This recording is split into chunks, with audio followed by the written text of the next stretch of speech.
So yeah, just start, Brooke. Just give me a quick introduction about yourself and about your music. Well, 23, I've only just been doing music since lockdown, really. So it's been a pretty quick journey. But after lockdown, I sort of was spotted by, record labels and management and things. And within the first year, we pretty much had the ball rolling, and I was doing what felt like every festival in the UK. So it's been a bit of a quick ride, and it's been absolutely class. I've learned so much in the last couple of years now. But yeah, just soul music sort of is where I'm headed. Soul, pop, and yeah. And yeah, you mentioned that it's been quite a wild ride. How have you found that? Has it been, obviously exciting, but it's felt a bit daunting at times as well? Oh, I mean, 100%, because I feel like I'm one of those types of people. I'll roll with the punches. Whatever opportunity comes my way, I'm going to take it, and I really want to make the most of it and better myself. Obviously, because I've only been doing it such a short period of time, it felt like I needed to almost do all these shows and whatnot to get a lot more confidence and establish who I am a little bit more as a performer. Um, so yeah, it's definitely been daunting. I felt like there's been pressures, not from anybody in particular, just myself. And I'm good at that, pressuring myself. So it's been mad, but again, you can't get too overwhelmed. I sort of live very much in the moment. I don't like to overthink what's to come or things like that. And what got you sort of interested in being a musician? Obviously, you mentioned there it's sort of music quite soulful. There's a lot of like Motown inspiration in your music, so it seems to have come from sort of varieties of different sources. Yeah, I mean, originally, like when I started off in Parr Street, I'd kind of come to Parr Street with some songs that I'd written when I was quite young. Didn't really know what I was doing or how to almost create, like make them the same genre. I was sort of just writing what had come to my head. Um, and now, obviously, having a little bit more experience, I'm in a nice position where, I grew up on all that soul music and funk and R&B and girl groups and stuff like that. So now being a little bit older, a little bit wiser, it's nice to channel into that a little bit more. I've decided that's sort of the route I want to go down. It's my biggest inspiration, and I almost want to see how we can, bring the 70s, 80s thing back and make it a little bit more modern. There are obviously loads of people doing it at the minute. I just sort of want to be in with the crowd. And before there was a little bit of a pop route happening, and to be honest, I had a little bit of a word with myself, and I was just like, that isn't who I am. That's not me. So let's just commit, sort of thing. And do you feel like people responded well to that? That people, it is a bit of a risk, some might say, of doing this type of music, but do you feel like people responded well to that and are liking the music? I think you're always going to have split decisions, aren't you? And you can't please everybody. And I think for me, that's something that I sort of take on the chin. I'm not really too bothered about, trying to please other people. At the end of the day, I'm doing it most of all for myself. But I have had like a lot of messages of, I've had a lot of messages of like people loving it. They're wanting me to, show more of that side of who I am. Obviously, I'm mixed race, and it's been, I've said it 100 times, but like I felt like I grew up in a little bit of a white world, a white society, and that's purely just down to where I live. There isn't that many cultures happening, so it wasn't until I've gotten older I've been like I want to tap into my roots and my Black history a little bit more, and some people obviously that comes with a little bit of a friction or tension. Some people are a little bit backwards still in this day and age. So I've been hit with some, hateful comments and that, but to be honest, I'm not really that arsed. I'll do what I want to do. And yeah, it was, I think it was your album, wasn't it? It was called Black is the New Gold. So do you feel like pride that you sort of like, sort of representing and sort of where you're from and delivering to an audience perhaps that might not know a lot about it? Yeah, the whole Black is the New Gold thing, it wasn't even like me even trying to make like a statement or whatever. It was sort of just me like, this is who I am, this is a part of me, and I'm proud of that. And and I'm just telling you a little bit more of my story, like you just said. It obviously was met with a little bit of controversy, but it almost is a little bit more pleasing to me. I've made people that uncomfortable that they wanted to, debate it out or, tell me black isn't the new gold. So it is what it is, but pinch of salt, thick skin and that. Yeah, great to hear. And often the most important messages are difficult for some people to hear, but it doesn't mean you shouldn't make them. That's spot on. Yeah. I actually, as you might know, one of my good mates is Jamie Webster, and I really, really look up to him. Obviously, he's a good mate. He's cringed to hear me say this, but I really, really look up to him. His message, his voice, and his courage almost to speak out on things that are, there is such a divided opinion about. And I do feel like our young people, we need to be more confident in doing stuff like that, and we need to make our voices heard a little bit more. And it does take a certain amount of, courage to be able to do that. So I'm learning off of him, and it sort of gave me that, like, so why shouldn't I say this message, or why should I hold it back and keep it for myself just because I'm a little bit scared of somebody's reaction?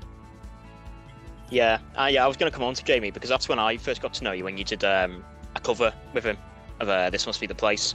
How did you first come about meeting him, first and foremost? When did that come about? I don't know, I think what had happened is, so his guitarist Danny Murphy is my guitarist as well, and boyfriend. But he, because we've been playing together, I think Jamie had basically maybe spoke to him, asked if I was interested in doing the cover in a place called Coastal Studios in Liverpool. So I came down one day, we'd done it in like 3 takes, I think.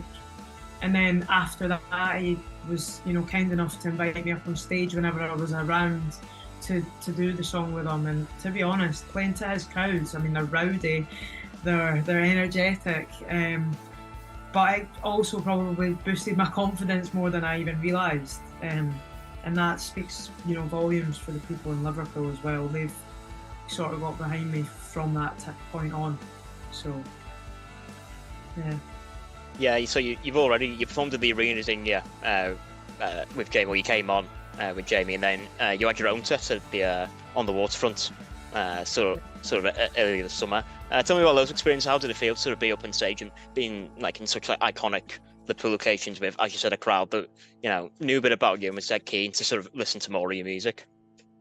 Well, Liverpool, I feel safe, I'll be honest. It's one of them, like, Jamie will invite me up on stage. He's obviously getting bigger and bigger, and it's so nice of him to, take me on that journey with him, even a little part of it.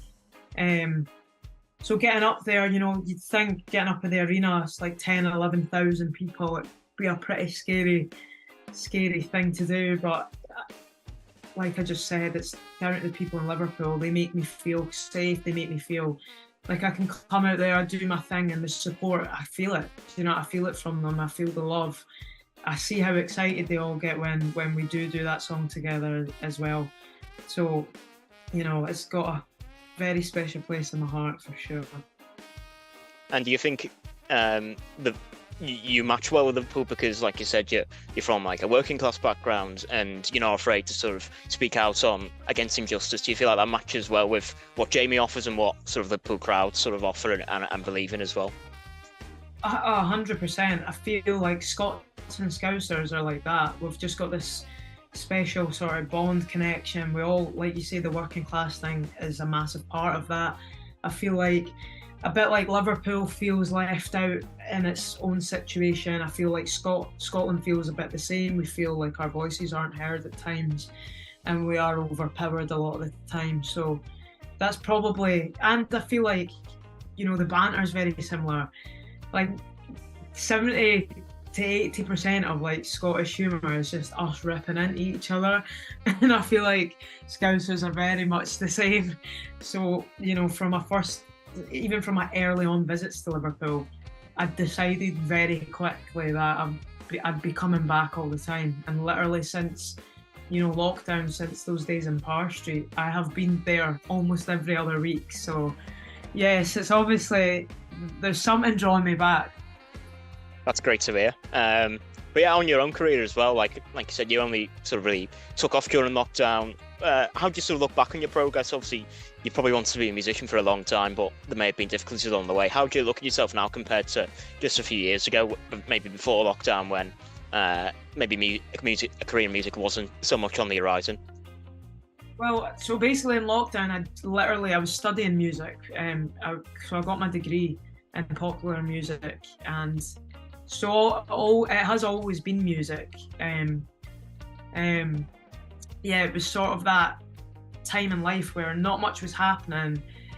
I was like, I've not really got anything to lose. So now looking back, I mean, I was so like, I had a lot of self-doubt. I wasn't really that confident. People might disagree when they see my first show at King Tut's. I've been told, I went out there and I bossed it or whatever. But I do feel like I've come a very, very long way since then. That was actually 2 years today as well, my first gig, which is absolutely mental to even think about. But, from that point, I've learned loads in the studio, and my songwriting has totally evolved, totally matured. Back then I was writing songs about, the very obvious typical heartbreak, and it was dead cliche, and I think now I'm trying to be a little bit smarter with that. Musically, my guitar playing and my piano playing has come on leaps and bounds. Originally at the start, not a lot of people know this, but I wore the sunglasses and stuff to hide the fact I was like staring at my guitar, the neck of my guitar, because I didn't want it to look like I, was a bit shit. I was half shit. So to now going on stage and, most songs I do play an instrument on now, and I would avoid that before. So yeah, there's been loads of different things I've been working on. Stage presence is another one. To be honest, I don't really get nervous before shows anymore. I sort of worry about that after the show is done. I'll come off and I'll be like, whoa, that was a really big moment, or, I'll really take it in after. But like I said before, I don't like to get in my own head about things too much. So definitely improvements, I think. I've sort of keep going like that. Yeah, and has there been any like particular gig or sort of particular highlight that stands out for you over these last 2 years that you look back on? Transmit last year on the King Tut stage was amazing. I did not expect to get that sort of crowd at all, so I was made up for that. And then Glastonbury last year, it was my first year of doing festivals. To be invited to play at the Left Field stage by Billy Braggs was amazing. And again, came out to a mat. The tent was absolutely rammed, and it was weird because while I was on stage, I didn't notice that at all. And then I came off and seen photos, and I was like, whoa. So that was and I don't even think I appreciated it enough last year when I got asked. So hopefully I can come back and redeem myself with a little bit more appreciation. Yeah, and what have you got sort of in the works? What have you got sort of coming forward that you're really excited to do? So, in terms of gigs? Yeah, in terms of gigs, yeah. Gigs. I've got my headline tour coming up in November.